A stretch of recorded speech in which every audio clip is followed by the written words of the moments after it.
Start. ये हमारा nurse calling system है। ये बेड कॉलिंग यूनिट है।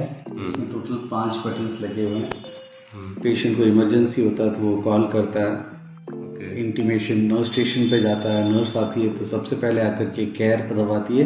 दैट मीन्स ये पता चलता है कि पेशेंट को कोई अटेंड कर लिया है। अगर उस नर्स से अकेले से पेशेंट हैंडल नहीं होता है तो उसको वो एक्स्ट्रा हेल्प भी दबा सकती है। और उसके बावजूद भी अगर कोई डॉक्टर इमरजेंसी आता है तो कोड भी दबा सकते हैं। तो ये सारा प्रोसेस कंप्लीट करने के बाद क्लियर दबाना होता है। दैट मीन्स वो पूरा प्रोसेस कंप्लीट हो जाता है।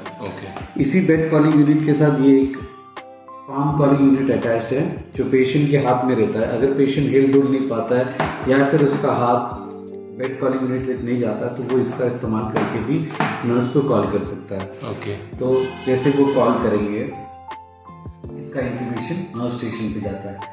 ये डोर इंडिकेटर है जो उसी बेड वाले रूम के बाहर लगा रहता है। कॉल आने पर इसका भी कलर चेंज हो जाता है। और ये टॉयलेट कॉलिंग यूनिट है जो टॉयलेट में लगता है और इसके साथ ये पुल कोड है जो लटकता हुआ रहेगा। पेशेंट अगर कमोड पे बैठा है तो यहाँ से कॉल खींचने से भी इमरजेंसी कॉल चले जाता है।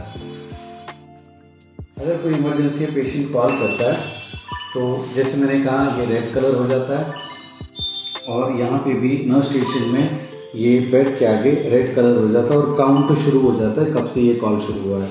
अब मान लेते हैं कि नर्स वहाँ पे पहुँच गई और केयर बटन दबाया तो यहाँ पे इसका इंडिकेशन ग्रीन कलर हो जाता है। दैट मीन्स इमरजेंसी थी और कोई नर्स वहाँ पहुँच गई है। अगर उस नर्स से अकेले से पॉसिबल नहीं है उस पेशेंट को हैंडल करने का तो वो और एक नर्स को बुला सकती है यहाँ पे।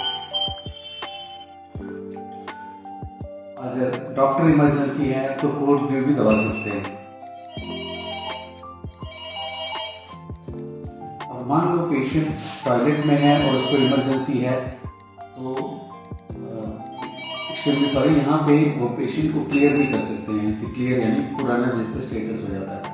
अगर पेशेंट टॉयलेट में है तो ये कॉल बट यहाँ से भी कॉल हो सकता है। तो देखिए दूसरे ब्लॉक में कॉल आ गया। यहाँ पे हम टॉयलेट 1 करके भी इंडिकेशन दे सकते हैं और यहाँ से वो क्लियर हो सकता है।